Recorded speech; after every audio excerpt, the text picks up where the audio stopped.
did happen to her. In the first place, 3 of her children died when they were rather young.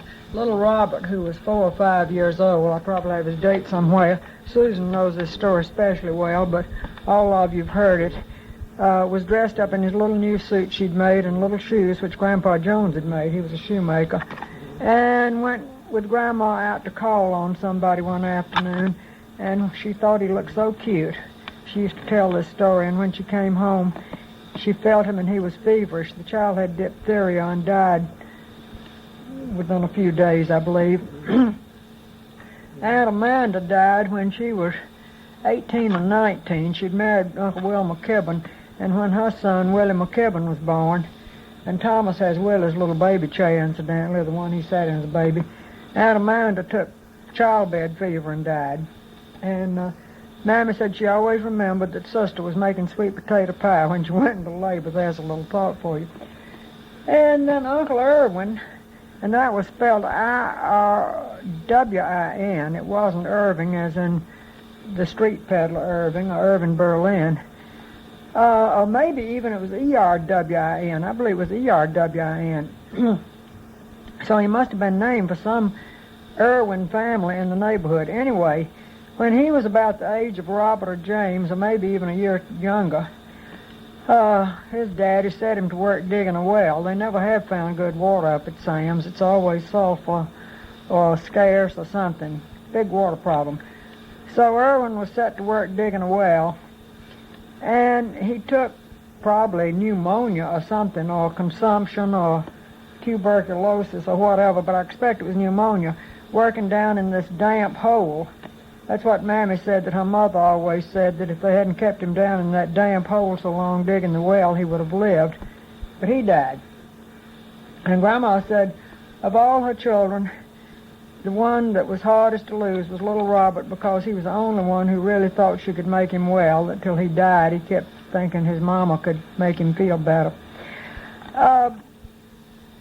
Let me think. Now what should I go on to next? Well, that left in the family Uncle Johnny, who was father of Sam, Willie, and all that bunch, Lutie, and Uncle Blue, whose name was Buford, and my grandmother, and Louisa Durenda was her name. That was her mother's name, Louisa Durenda.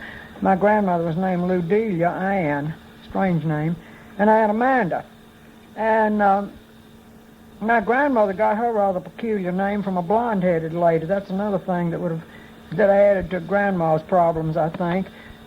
The night before my grandmother was born, Grandpa Jones had been somewhere and had seen this blonde-headed lady, and her name was Ludelia. And he told Grandma that if the baby was a girl, that's what he wanted to name her, because that was such a handsome blonde-headed woman. And Grandma, I guess whose spirit was totally broken by then, said, oh, well, why not? So that's what they did. And one of the exciting adventures of my grandmother's life was the day she fell out of the buggy and broke her arm. It's interesting that most of the family did go to school somewhere. That was a nice thing. There was a school over toward Mooresville, a private school of some description, because there were no public schools in Tennessee through this period, I think. And Uncle Blue, who was old enough to drive the buggy, drove his sisters to and from school, and which he also attended.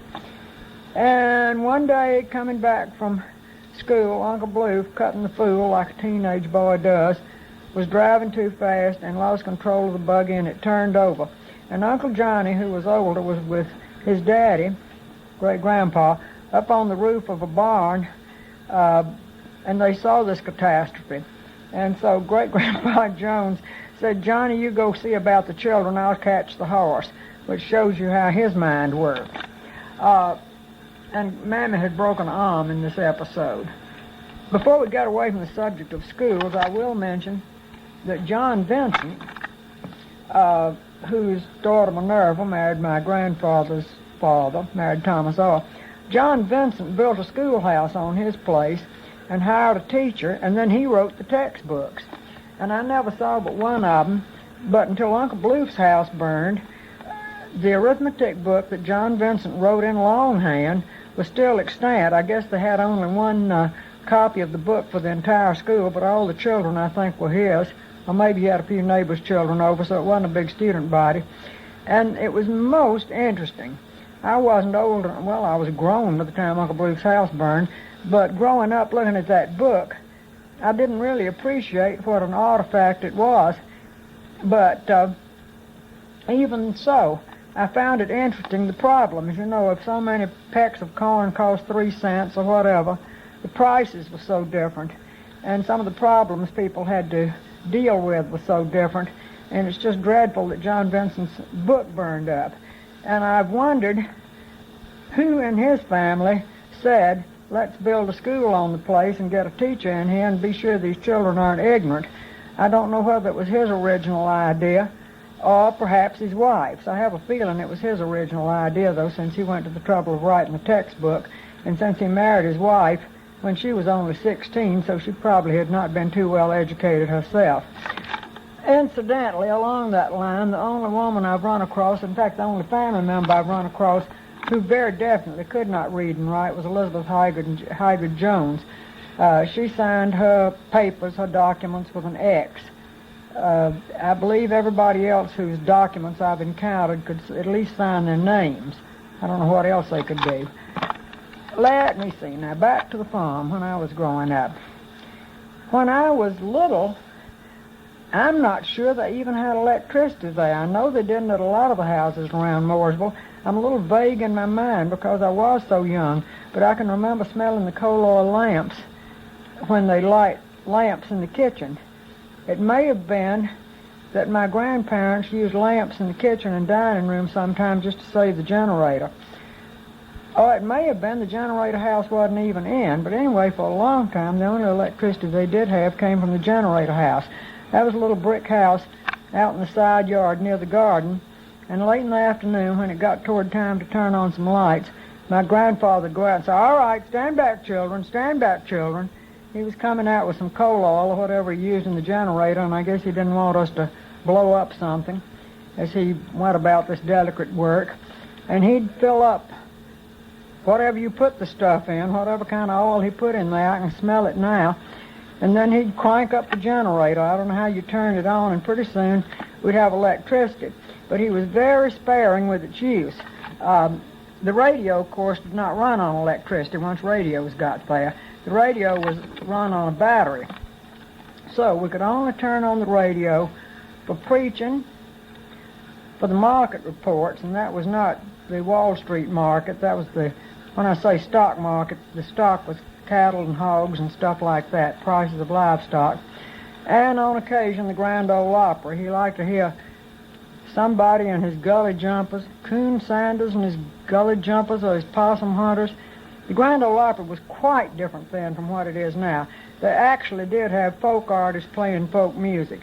They didn't have a lot of Willie Nelson types singing something they wrote yesterday with often scandalous lyrics. And I wish now I could hear that old original stuff again sometime. I'd sort of probably enjoy it now. At the time, I really hated it. But sometime we didn't even turn on the radio. That wasn't necessary because John Clinton McConnell, who was Dick Stone's nephew, not niece, would come up and play the fiddle. And John Clinton had never had a lesson in his life, but he sure could play.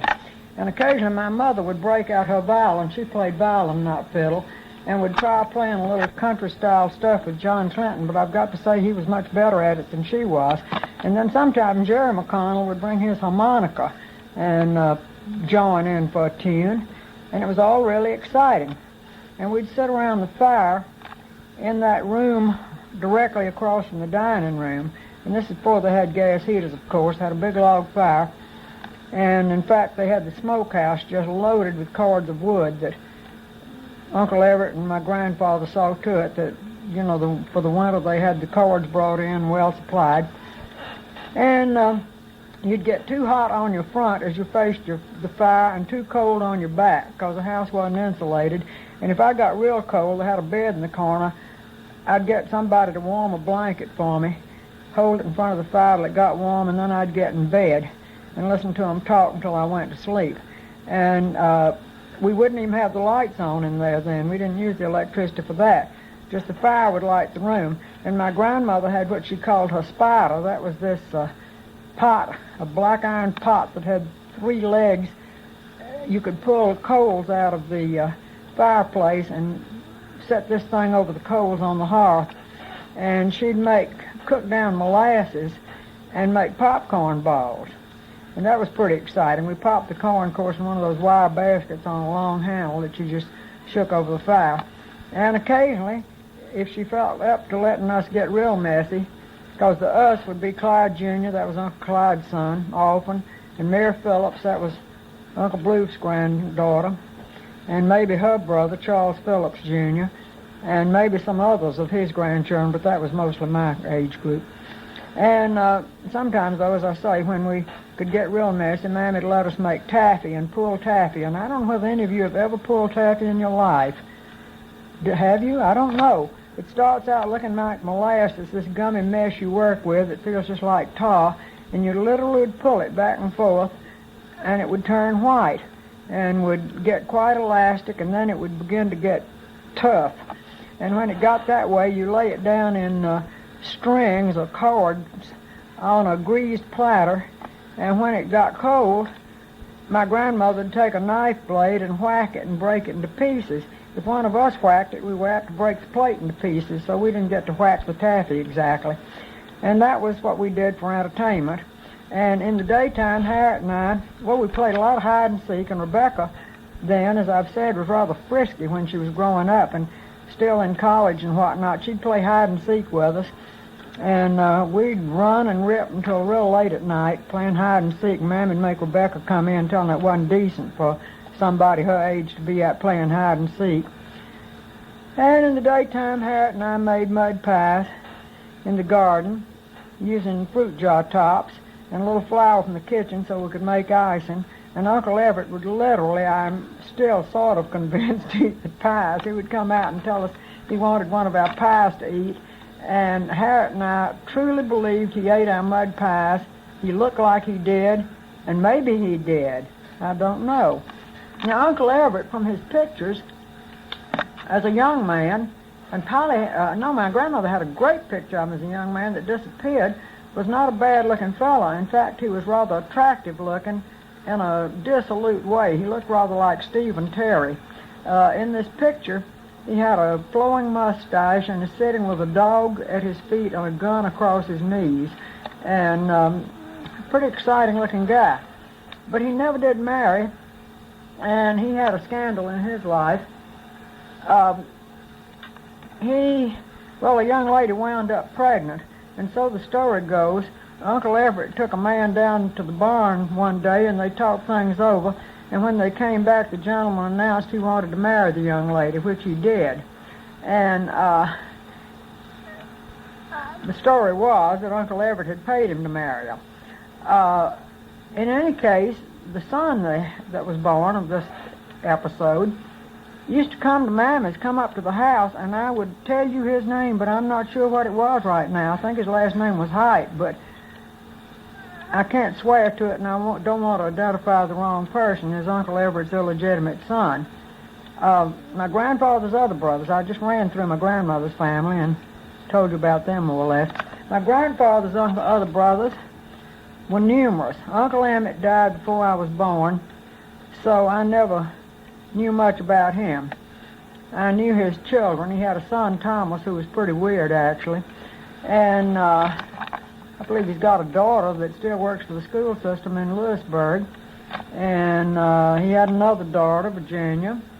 I think that was Uncle Emmett's daughter. I can't keep all these straight. There was Uncle Bruce. Uncle Bruce was one of identical twins. His twin died, though, in infancy.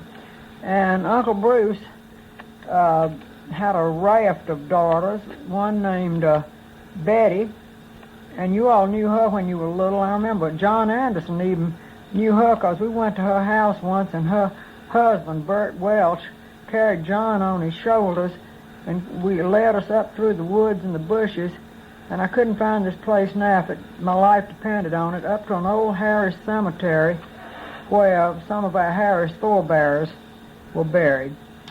And Betty's daughter, Anne, married a lawyer from Tullahoma and still lives over there. And I can't think of her name. Maybe I'll think of it after a while, but I've talked to her not too long ago. And she has a picture of Thomas R. and his bride Minerva when Minerva was 19 and Thomas was about 21. And I wish to goodness she'd let me have it copied, but she won't because she's afraid something will happen to it. And I guess maybe I'd feel the same way if it were my picture. And then, oh yeah, there was Aunt Penina. And Aunt Penina married a Pickens, I believe. And somewhere down that line, I had a cousin, what was her grandson, Jim McCord. Not the Jim McCord who was later governor of Tennessee, but I thought he was real cute. He was quite attractive, really. Lived in Carnesville. He was killed in World War II. I didn't know him very well. He had a reputation for being wild.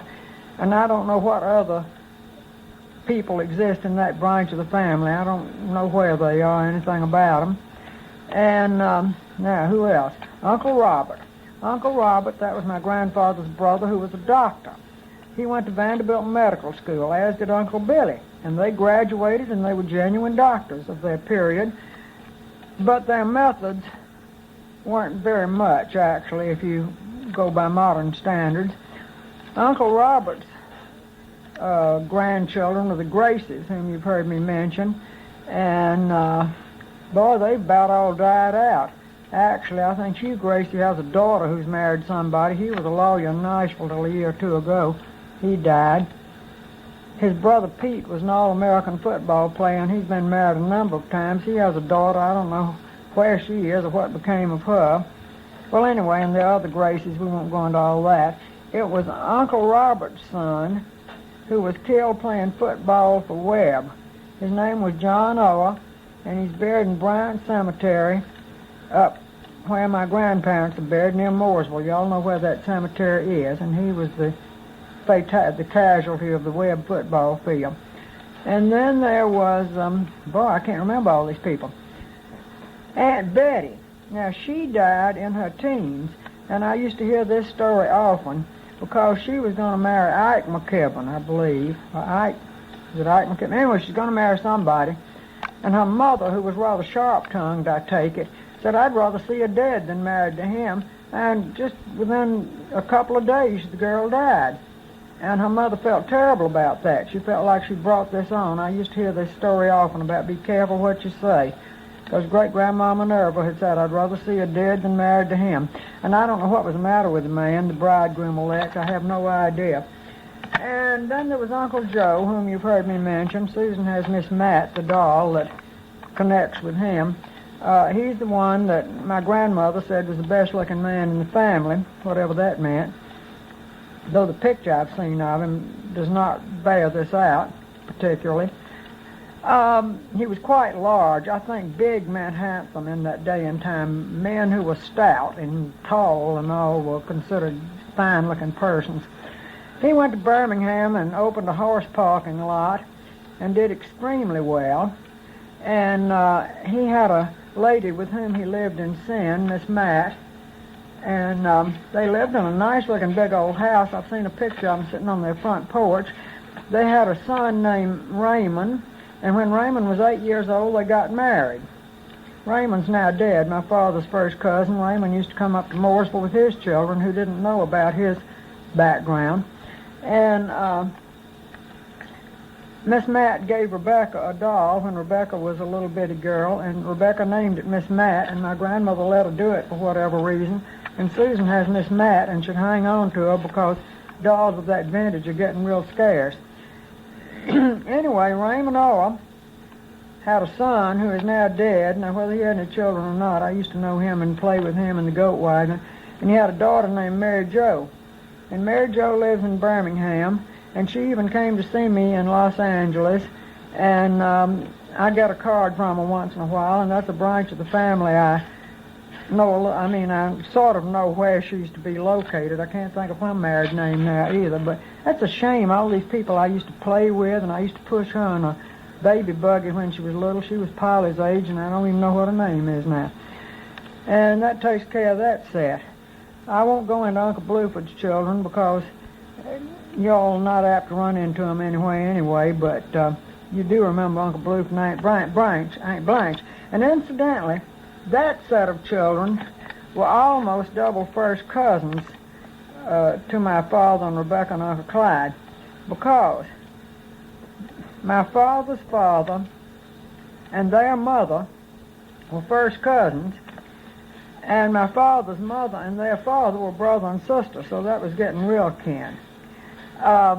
The big item of the week when I was growing up was, of course, to go to Lewisburg on Saturday morning. And my grandfather would get himself dressed. He'd wash his feet for ever so long. That was his main bit of personal grooming, I think, when he was going to Lewisburg. I can see him with his suit on, his suit and his vest and his coat and, dolled up good, sitting in the upstairs bedroom with his feet in a pan of water. The last thing he did was wash his feet and put on clean socks so he could go to Lewisburg. Incidentally, he said when he got married, he was so excited. He had silk socks, the first and maybe the only he'd ever had in his life, and he was so excited, putting them on, he pulled the tops off his socks. So I guess he really wanted to marry that little old girl. I could go on. Now, Ray said I should be sure and tell you where these cemeteries are. Now, Roger has a complete map, he says, still, a complete set of those maps we made for you. And he said he'd Xerox them and give a map to Susan and one to John. But just briefly, here's where the major cemeteries are. My mother and father and brother, grandmother and grandfather McLean, are buried out in Lone Oak Cemetery, which is a large, modernish place just outside of Lewisburg. You head out like you're going to Carnesville, and right when you come to that little log cabin that was the first Marshall County courthouse, you turn left up into the cemetery. And finding the McLean graves, I have a terrible time finding them. In fact, now it's getting so I can hardly find my parents' graves. They've added roads to the cemetery, and it's real confusing. But my parents and brother are somewhat to the right of the entrance. You go right and then take a left.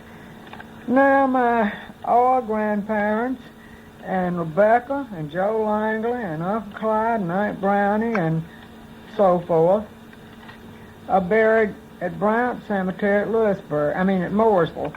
And that's that cemetery up on the little hill, just as the old Mooresville Road comes into the main road from Lewisburg to Mooresville.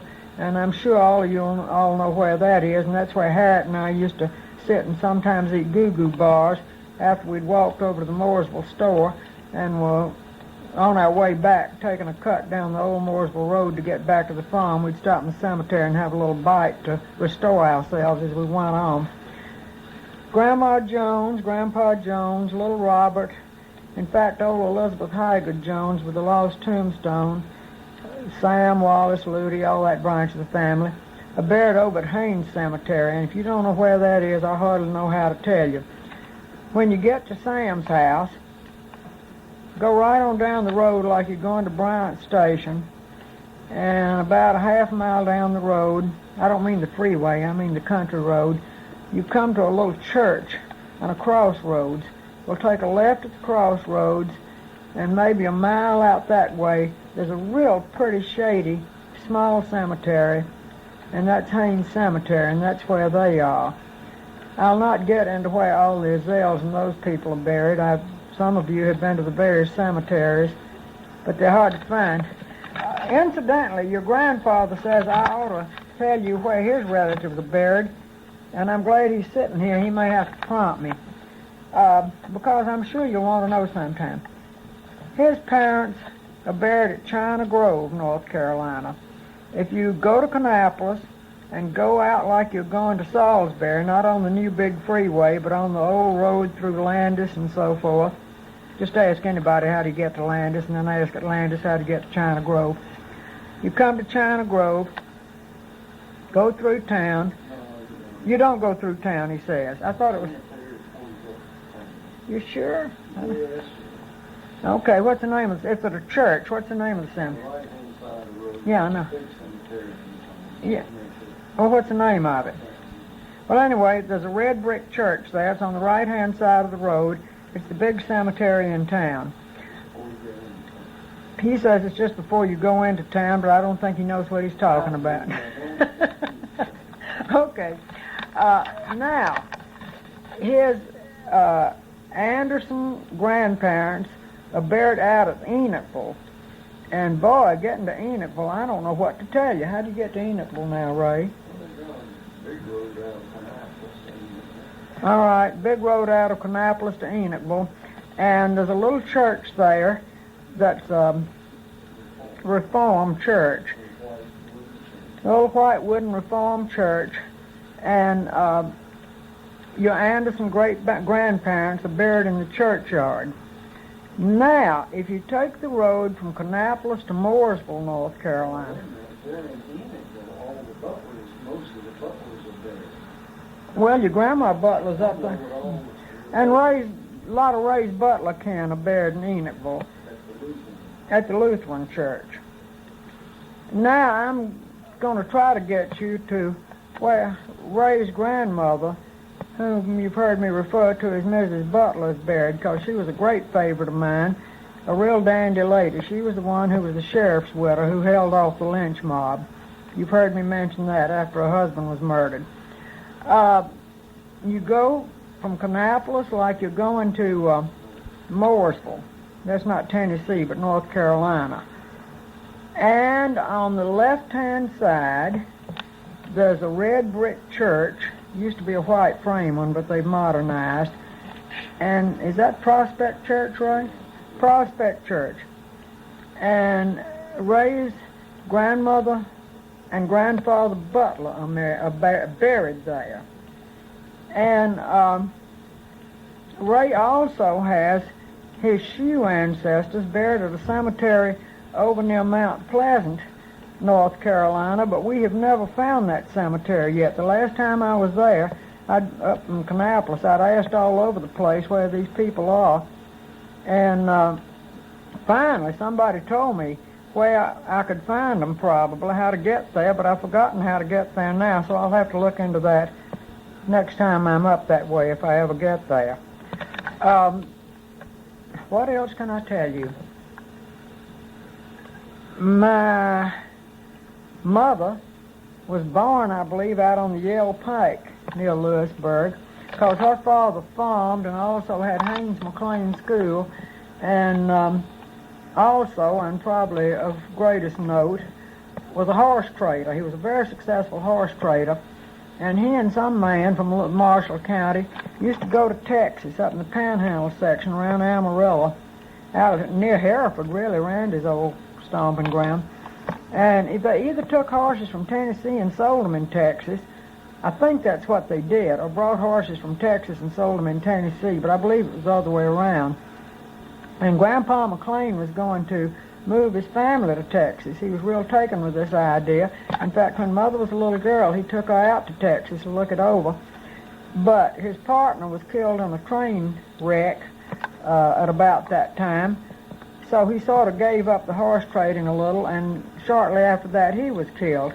And I imagine you've all heard what happened to him. It was a horrible story, so I'll repeat it anyway. First of all, I want to tell you, he played the violin and the fiddle. He played violin and fiddle, and I think he was an untrained fiddler, that he just took to this naturally. So if Roger gets real good on the fiddle, he's a throwback to Grandpa McLean. And my grandmother McLean played the piano and the mandolin, so they used to have great evenings sitting around doing their music. But Grandpa McLean came home one day and stepped off his horse, crooked some way, and got a stone bruise, as they called it, on his heel. You know, when you hit yourself real hard, sometime it'll abscess. And a doctor, if he'd left it alone, he'd probably been all right, but a doctor came and lanced it. And my grandmother said she knew that doctor had never sterilized an instrument in his life, because most doctors didn't then, and that he had been treating somebody who had blood poison. So Grandpa McLean immediately came down with a touch of gangrene. And the doctor came and amputated his foot, and still without sterilizing the instruments. And he got worse, so the doctor came and amputated some more, and this went on until the poor man died. And my grandmother never in the world went out of mourning after that until the last very few years of her life, really. When I was little, when I was in high school, when I was in college, she wore black all the time. She wouldn't wear jewelry. She had a jewelry box just full of pretty jewelry, including that little cameo ring I lost, including some darling little earrings that Polly has and wears for suit pins, but she wouldn't wear them. In the summertime, as far as she went toward coming out of mourning, was maybe to wear gray. She might have a gray or a black and white print or striped or something dress in the summertime made of cotton.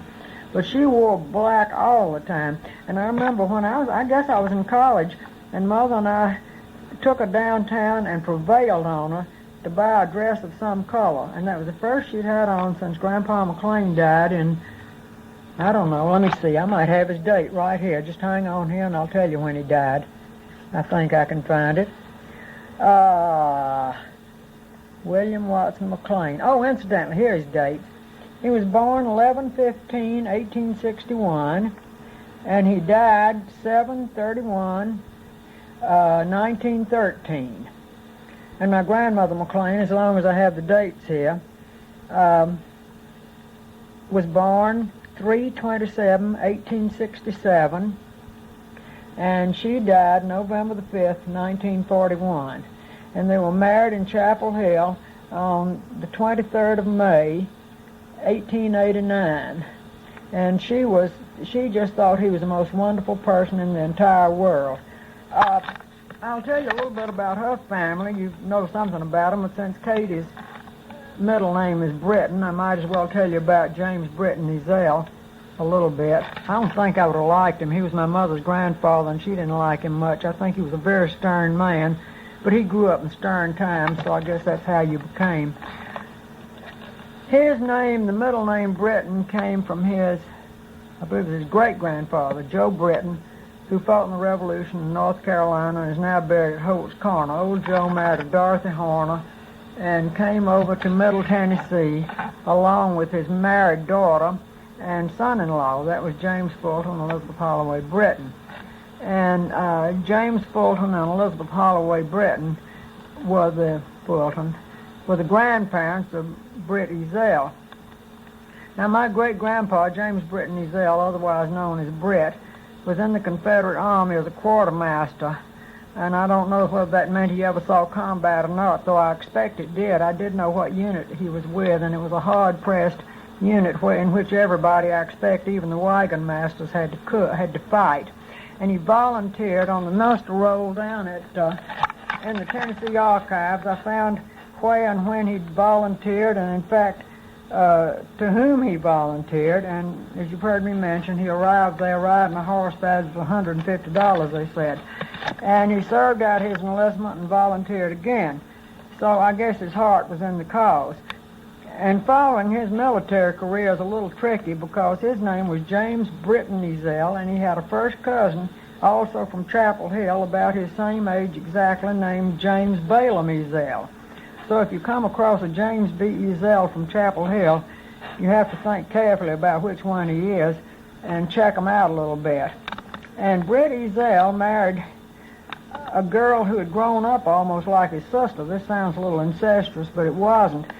There was Uncle Britton Fulton, he being the grandson of Joe Britton and the son of Elizabeth Holloway Britton and James Fulton. Anyway, Britton Fulton and his wife, Mary Reynolds, I won't get into the Reynolds side of the family right now, had no children. And they were pretty affluent, I guess. They had a good big farm and were quite comfortably well off. In fact, my big bed may have come out of that house. It may have come out of Joe Ezell's house. Anyway, Uncle Britt Fulton and Aunt Mary Reynolds Fulton said they'd like to bring up some nieces and nephews that would take them into their home and rear them as their own. So, Mary Fulton Ezell, Uncle Britt's sister, said, "Here, take my boy James. You can have him." She had some others, too. And Mary Reynolds' brother, James Madison Reynolds, and his wife, whose name was Nancy, incidentally, said, "We've got some to spare. Why don't you take Sarah Jane Reynolds? You can have her, one of our children." So Uncle Britt and Aunt Mary took this little boy and little girl into their home and brought them up together. And as an elderly cousin of mine said, 30 years ago before she died. She said everybody knew they'd get married because they couldn't bear to break up the property. Well, whether that was the case or not, they did get married. And their picture is upstairs, sitting in one of the rooms up here. You know him when you see him. She's kind of plump, and he's smiling for once. As I say, I understand he was quite grim. And he told her that this was before the war, that if she didn't marry him, he would go to Texas. So she married him, and she said later that she always wondered if he really would have gone. I don't know whether she wished she'd let him go or not, how she felt about that. And they were completely, totally, 100% wiped out by the war, except for their house, which somebody used as a headquarters, so the house was standing. But just like Scarlett O'Hara coming back to Tara, there was nothing whatsoever. Sarah Jane had refugeed to, of all places, Georgia, with her children to get out of the way of the war, because she had Fulton relatives down there. And, of course, she ran right smack dab into the Union Army and came back, and her husband was off, and the fences were down, and the stock gone, and the slaves gone, and the crops gone. And my mother told me to always think about this if times got tough. She said her grandmother told her that she then sat down and cried, and then she got up and went to work. Anyway, when Britt got back from the war, he made it back all right. When I was little, I mean financially, when I was little, I used to play with his billfold, which was jam full of Confederate money, $1,000 bills and everything else. And I would think, gee, it must have been awful to come home and find that all your money wasn't worth anything. It's worth more when I was a little girl than it was when you got out of the Army, because then it was worth nothing. When I was a little girl, you could sell it maybe to an antique store or something. And he did so well that he not only became, I've forgotten, well, he was a Methodist. What do the Methodists have? He was something like head of the vestry, except in the Methodist Church. He was also president of a bank in Lewisburg, and incidentally, his son-in-law, Watt McLean, was president of the other bank, so that made it nice. And Britt Ezell was able to send his children off to school and did very well by them. Now, his children were Clarence, who must have been a really nice boy. He wasn't very handsome from his picture, but he died when he was about 21 in Nashville. And the reason I say he must have been a sweet boy, we have some of the letters he wrote home from Nashville, where he'd gone to have his first job. And he wrote really nice, funny letters, real. And his sister was married and lived up there, and he wrote things about eating dinner with M.B. and what they'd done. And he just sounded like a good boy who loved his family. Then there was a whole bunch of daughters with rather bad names. There was Mary Britton, that was Aunt M.B., who married Guilford Dudley Sr. And she had two daughters, who were my cousin Anna Mary and cousin Julia. And then she died as a result of a third pregnancy. According to my grandmother, who was a sister, and everybody else, she literally starved to death. That she was so chronically nauseated that she simply couldn't digest anything at all, and eventually died of malnutrition while she was pregnant. And she's buried in Chapel Hill, back of the old Joe Ezell place, along with her mama and daddy and various other people. And then there was my grandmother, whose name was Nanny May. She was named for her grandmother, Nancy Reynolds, Nancy Dunlap Reynolds, but when Mama was born, fancy names like something May and so forth were stylish, so they named her Nanny May instead of Nancy.